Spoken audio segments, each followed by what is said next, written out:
हम बात करते हैं ना इस देश के अंदर होली खेलने की, लेकिन इस देश की संत परंपरा गौ भक्तों ने 1966 में खून की होली खेली थी। और वो खून की होली इतनी खतरनाक थी, इतनी जबरदस्त थी कि उसकी लहरें और उसकी सुनामी इस देश के राजनीतिक परिवारों को, इस देश के राजनीतिक दलों को ये काल का फास बन गई। पीढ़ियां नष्ट हो गई, संतति खत्म हो गई, वंश के वंश मिटते चले गए। और ऐसा श्राप गौ माता भगवती का लगा कि पार्टियां तो रसातल में गई, उनके नेता भी इस देश के अंदर नजर नहीं आ रहे हैं। तो समझिए, जिस देश में गौ भक्तों के रक्त की होली खेली गई हो, उस देश में क्या हमें होली खेलने का अधिकार है?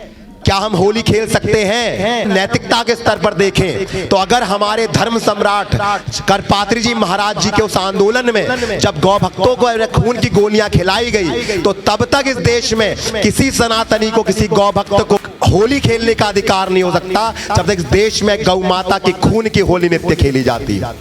ये दर्द है इस देश का, ये भारत का दर्द है। और जैसे गौ माता के साथ अन्याय किया गया इस भारत में, ऐसे गौ भक्तों को निरंतर चला गया इस देश के अंदर पे।